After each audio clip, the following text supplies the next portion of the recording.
국민들의 목소리에 귀 기울여 주십시오. 모두를 위한 정치를 해주셨으면 좋겠다 이렇게 부탁드리고 싶습니다. 어느 국민의 목소리라도 들어주고 대화할 수 있는 대통령이 되기를 우리 윤석열 당선인에게 바랍니다.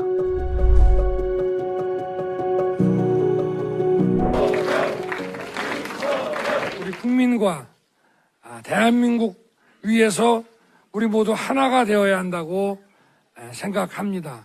국민의힘 윤석열 후보가 득표율 48.56%를 얻어 20대 대통령에 당선됐습니다. 이재명 더불어민주당 대선 후보와 불과 0.73포인트 차이의 초박빙 선거였죠. 사실 이번 선거는 출발부터 역대급 비호감 대선, 역대급 비호감 대선이라는 말을 들을 때마다 지금 비호감도가 야권 후보 중에 압도적으로 1등이에요. 뽑을 후보가 없다는 표현들로 시작됐습니다. 그래서 우리는 2030 무당층에 집중하기로 했습니다. 정치 무관심 세대로 여겨지던 2030 청년들이 캐스팅 보터이자 대선 전국의 최대 승부처로 부상했기 때문이죠. 그리고 역대 대선과 달리 이번 선거는 결과만큼 복귀가 중요하다고 판단했습니다. 둘 중에 고르려고 했는데 이제 고를 데가 없어서 무과당이 된 것 같습니다. 그냥 도덕성 깎아내리기 위주의 선거가 되면서 정말 이젠 누구를 뽑아야 하는가. 나는 여기만 뽑을 줄 알았는데 정말 막상 이렇게 대변을 해주지 않으니까 뽑기가 어려워지더라고요. 그러니까 진짜 누구도 뽑을 사람이 없는 거예요. 지금 나와 있는 사람 중에 단 한 명도. 원치 않게 뽑을 후보가 사라진 2030 무당층은 결국 누구를 왜 택했을까요? 2030 무당층과 함께한 대선 과정 70일 복귀를 시작합니다. 우리는 정치 플랫폼 섀도우 캐비닛과 함께 2030 무당층 100명을 모집했습니다. 그리고 무가당 프로젝트라고 이름을 붙였죠.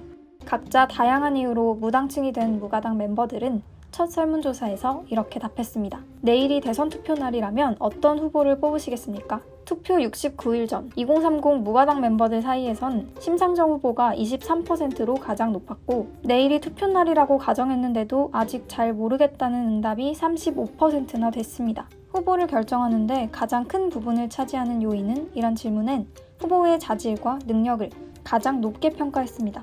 20대 대선에서 가장 주요하게 다뤄져야 할 이슈는 무엇일까요? 란 질문엔 경제적 불평등, 부동산 정책, 기후위기, 젠더 문제 순으로 주요하게 다뤄야 한다고 답했습니다. 그러나 선거 과정엔 정책과 토론은 없고 네거티브만 난무했죠. 국민연금 개혁이나 이런 이슈? 이게 진짜 청년들과 밀접한 이슈다라는 거는 아무도 말하지 않는 것 같아요. 2030을 저격해서 낸 공약이다라고 하는 것도 사실 별로 공감이 안 되고 와닿지도 않고 내가 당사자가 아니더라도 뭔가 이 공약이나 이런 정책이 우리 사회에 필요하다라는 그런 필요성이 이해가 된다면 상관이 없는데 그렇게 이해되는 정책들도 없는 것 같고 제가 관심이 있어 하는 거는 결국 후보들의 정책이 어떤 것인가에 대해인데 지금 뭐 김건희 씨 의혹이나 이재명 후보 같은 경우에는 대장동 의혹. 그러니까 이 둘이 너무 얘기가 많이 나와요. 근데 이 둘이 계속 갈등을 조장하고 계속 갈라치기 하니까 이 둘만 언론에 나와요. 그러니까 못 고르겠어요. 오히려 더. 여성가 좀 팔게 던져놓고 일주일을 떠들고 김건희 옥주로 가지고 일주일을 떠드니까 저희가 궁금한 건 그게 아니거든요. 정책이 실종되고 네거티브 선거전이 계속되자 2030 무가당 멤버들이 꼽은 후보 결정 주요 요인, 후보의 자질과 능력 부분은 감소하고 정책과 정당 부문이 상승하는 변화의 모습을 보입니다. 한 경제 유튜브가 나라를 구했다는 말이 나올 정도로 후보들의 정책과 생각을 들여다볼 수 없었던 거죠. 정책 실종은 무가당 설문에서도 나타나는데요. 무가당 멤버들이 지금 가장 필요한 것으로 TV토론을 1위로 꼽았습니다. 선거를 한 달 정도 남겨두고 드디어 첫 TV토론이 열립니다. 토론에 목말라 있던 분위기를 방증하듯 첫 TV토론은 역대 대선 토론 시청률 2위를 기록합니다. 그만큼 화제거리도 많이 나왔는데요. 이 아리백에 대해서는 어떻게 대응하실 생각입니까? 네, 아리백이 뭐죠? 첫 TV 토론에선 아리백, EU 텍소노미 등 그동안 중요하게 다뤄지지 않았던 단어들이 수면 위로 올라오기도 합니다. 그린피스 전문위원이 감사를 표하기도 했죠. 저뿐만 아니라 많은 전문가들이 국내에서 아리백 이야기를 많이 했었는데 그 3, 4년 동안의 노력을 전부 합쳐도 이번에 이재명 후보님과 윤석열 후보님께서 전 국민께 아리백 공부를 해주셔서 정말 등에 업고 종로 한 바퀴를 돌고 싶을 정도로 감사한 마음을 가지고 있습니다. 또 안철수 후보가 실제로 청년들에게 중요한 연금개혁 합의를 이끌어내기도 하죠. 국민연금 개혁은 누가 대통령이 돼도 하겠다 이렇게 우리 4명이서 공동선언하는 건 어떠십니까? 이렇게 첫 TV 토론이 끝나고 4번의 토론이 더 진행됐습니다. 역대 TV 토론 횟수와 비교하면 적은 수치입니다. 선거일이 다가올수록 무가당 멤버들의 심경 변화가 나타납니다. 점차 후보자를 결정하기 시작하는데요. 그러나 투표 9일을 남겨두고도 변할 수도 있다고 응답한 비율이 33%, 아직 결정하지 못했다고 응답한 비율이 22%나 차지하는 걸 볼 수 있습니다. 마지막까지 정말 결정하기 어려운 선거였던 거죠. 뭐가 가장 핫 이슈가 될 것 같은지 남은 대선에서. 저는 이제 열흘 앞두고는 결국에 단일화 이슈가 제일 크게 불지 않을까 싶긴 해요. 단일화가 참 중요한 이슈라고 생각이 들어요. 남은 11일은 좀 이합 집산이 주를 이룰 것 같습니다. 무가당 멤버들의 예측대로 김동연 후보는 투표 8일 전, 안철수 후보는 투표 6일을 남겨두고 각각 윤석열, 이재명 후보와 단일화를 합니다. 그 결과 두 후보가 사퇴하기 전에 치러진 재외국민 투표에선 두 후보의 표는 무효표가 되죠. 그렇게 투표 D-1. 투표 전날 무가당 멤버들이 모여 그동안의 소회를 밝혔는데요. 제가 좀 놀라웠던 점은 제가 첫 번째 설문조사 때는 되게 누구를 뽑을지 고민을 많이 했었는데 이게 안철수도 사퇴하고 정책집도 내면서 대선 과정이 진행되어 감에 따라 제가 원하는 후보가 점점 약간 윤곽을 드러내는 그런 게 되게 좀 신기하다고 생각을 했어요. 저도 뭔가 이번 대선 때는 특히 이 후보는 이래서 절대 안 되지라는 생각이 여러 후보들한테 여러 면에서 느꼈던 것 같은데 이제 내일 결과가 나오면은 조금 더 그 각각의 후보들에게 느꼈던 장점을 저는 다시 생각해 봐야겠다고 생각을 했어요. 그런 걸 많이 봤거든요, 주변에서. 만약에 이 사람이 대통령이 돼서 이 공약이 실제로 시행되면 어떻게 되는 거지? 라는 식으로 정치에 오히려 관심을 갖는 거 보니까 대선 자체는 되게 난잡했는데 오히려 그게 순기능이 아닐까, 사람들로 하여금 더 정치에 관심이 갖게 하는. 그래서 한편으로는 되게 심란한데 약간 신선한 경험이었던 것 같아요, 저는. 그 사람을 뽑진 않았지만 결과를 받아들여야 되는 사람들은 이제 정말 자기가 우려했던 그 일들이 일어나지 않도록 선거가 끝났다고 해서 관심을 놔버리는 게 아니라 지속적인 관심이 필요하지 않나 싶습니다. 앞에서 다른 분들이 말씀해 주신 것처럼 이제 이 대선 이후에 국민들이 어떻게 해나가느냐가 더 중요한 문제 같고, 저는 우리나라 국민들한테 희망을 걸 수 있는 것 같고.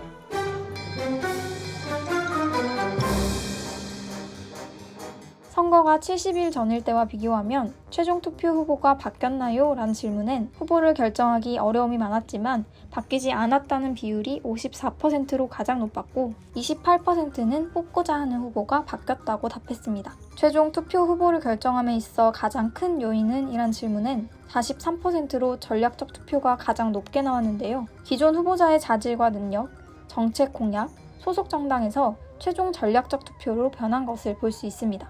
한 나라의 대통령을 뽑는 일, 무가당 멤버들은 어떤 심정으로 투표를 했을까요? 투표를 마치고 나왔는데요. 처음에 들어가니까 이제 사퇴한 후보들 명단이 보이더라고요. 그래서 두 후보가 사실상 새로운 제3지대, 새로운 정치를 이야기하면서 등장했던 후보들인데 결국 각각 양대 정당에 흡수되는 모습을 보면서 제 굉장히 저로서는 많은 생각이 들었기 때문에 일단 좀 들어가면서 착잡했고요. 오히려 하고 나오니까 좀 후련하긴 합니다. 사실 누가 될지 정말 모르겠어요. 박빙이기도 하고. 일단 시원섭섭하고요. 이번 대선이 긍정적이든 부정적이든 전 국민적으로 관심을 많이 받았던 선거인데 이렇게 끝나나 싶어서 허탈하기도 합니다.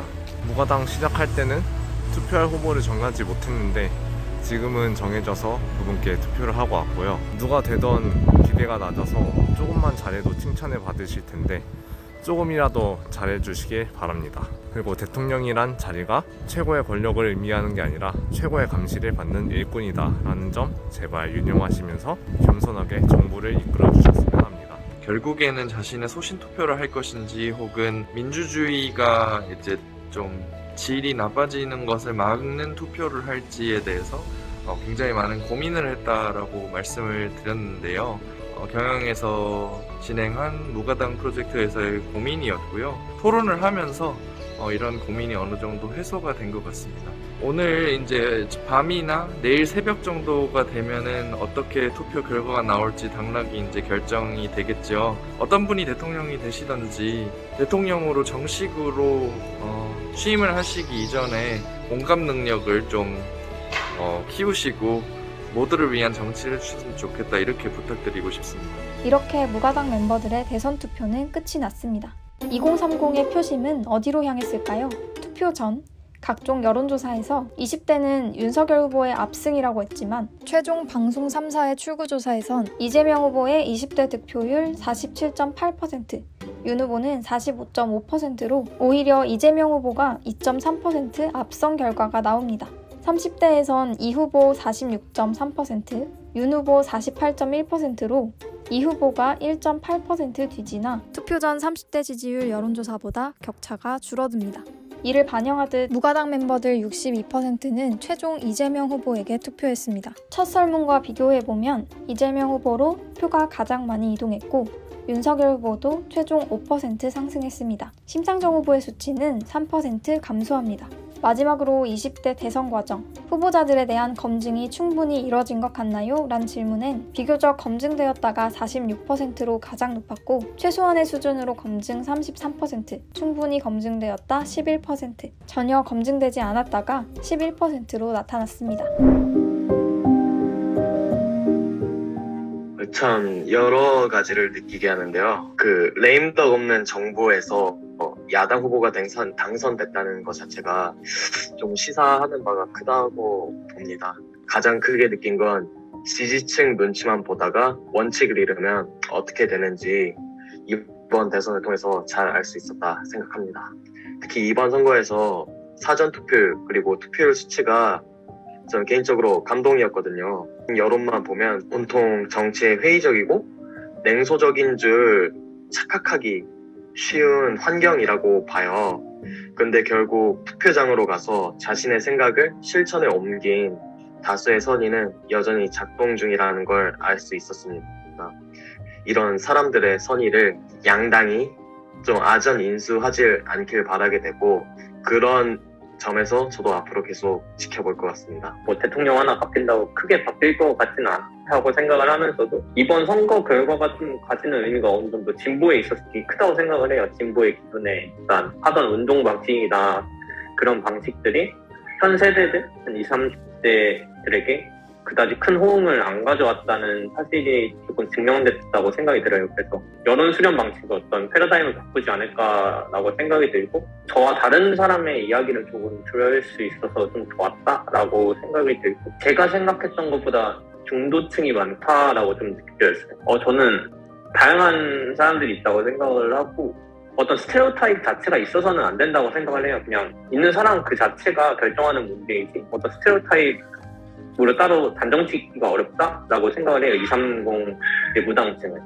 어제 밤에는 마음이 복잡했는데 오히려 자고 일어나서 결과를 확인하니까 이제 대선 이후를 준비해야겠구나라는 생각이 들어서 오히려 마음이 차분했어요. 아침에는. 그래도 이렇게 대통령이 됐으니까 뭐 사실 대통령이라는 거는 대통령 혼자서 정치를 하는 게 아니고 그 대통령에게 권력을 주는 것도 국민이고 그 대통령이 일을 제대로 하든지 감시하는 것도 국민이라는 거를 항상 잊지 않으셨으면 좋겠고 정치는 국민과 함께 하는 거라고 생각하거든요. 그래서 항상 국민의 목소리에 귀 기울여 주셨으면 좋겠고 꼭 5년 동안 통합을 이루어 주셨으면 좋겠다는 바람을 전하고 싶습니다. 우리 대한민국 국민은 모두 하나입니다. 지역이나 진영이나 계층이나 이런 거 따질 것 없이 우리 대한민국 국민은 어디에 계시든지 다 똑같은 이 나라 국민이고 모두 공정하게 대우받아야 합니다.